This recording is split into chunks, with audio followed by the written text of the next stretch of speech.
तुला शिकवीन चांगलाच धडा या मालिकेच्या आजच्या भागात आपण पाहणार आहोत की फुलपगारे सर अक्षराला म्हणत असतात की मी माझ्या पर्सनल कारणावरच राजीनामा दिला आहे, पण अक्षराला ते खरं वाटत नाही. ती परत परत त्यांना सांगते की तुम्ही कोणालाही घाबरू नका आणि खरं काय आहे ते सांगा. मग भुवनेश्वरीही फुलपगारांना म्हणते की तुम्ही कोणाला घाबरू नका, तुम्ही का राजीनामा दिला ते सगळ्यांना कळू द्या. त्यानंतर भुवनेश्वरी मॅडम फुलपगारांना विचारतात की खरंच तुम्ही माझ्या दबावाखाली राजीनामा दिला का? तर त्यावर फुलपगारे सर मान हलवून सांगतात की नाही. त्यावर भुवनेश्वरी म्हणते की तुम्ही फक्त मान हलवून नकार देऊ नका, ते जे विचारत आहे त्याचं तोंडाने उत्तर द्या.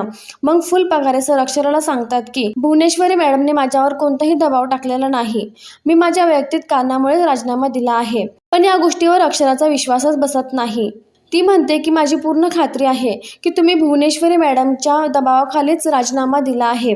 मात्र फुलपगारे सर स्वतः अक्षराला सांगतात की असं काही नाही आहे.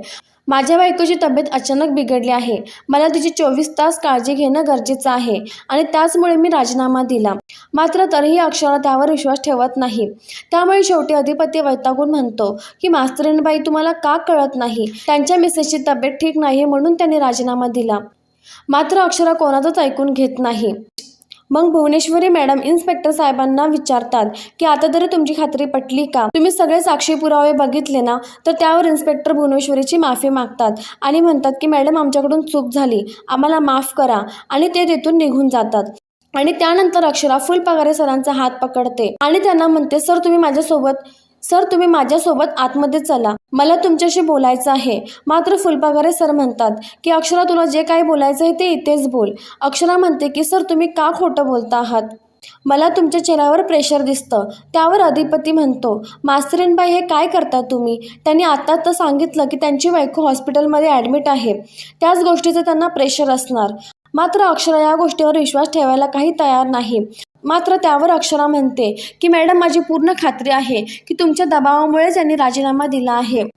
त्यावर भुवनेश्वरी म्हणते की सुनबाई तुम्ही बोलतात तेच खरं आहे का आणि बाकी सगळेजण खोटं बोलता आहेत? मग अक्षरा परत फुलपगारे सरांना विचारते सर तुम्ही का खोटं बोलताय, मला खरंच नाही माहिती, पण तुम्ही माझे गुरु आहात, तुम्ही मला फक्त पुस्तकी ज्ञान शिकवलं नाही तर जगण्याची मूल्य आणि नीतिमत्ता सुद्धा शिकवली आहे, माहीत आहे ना? पण आज असं वाटतंय की तुम्ही सगळे मूल्य विसरून गेले आहात.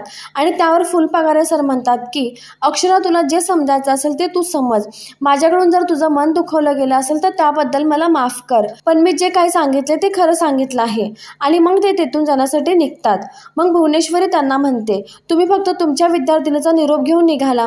त्यावर फुलपगारे सर भुवनेश्वरी मॅडमची माफी मागतात. त्यावर परत भुवनेश्वरी मॅडम अक्षराला म्हणतात की तुम्हाला अजून काही विचारायचं आहे का?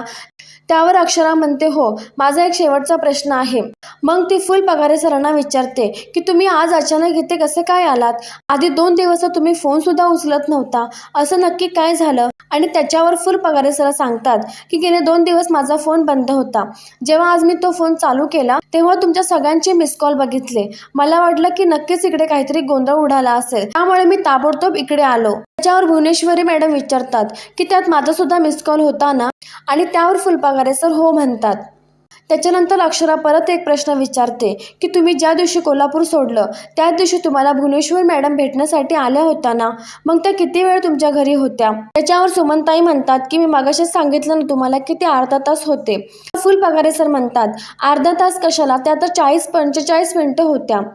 मग अक्षरा विचारते मग त्या 40-45 मिनिटांमध्ये नक्की काय काय घडलं? त्यावर फुलपगारे सर म्हणतात की भुवनेश्वरी मॅडम माझ्या बायकोला भेटण्यासाठी आल्या होत्या, त्यांची तब्येतीची चौकशी करण्यासाठी.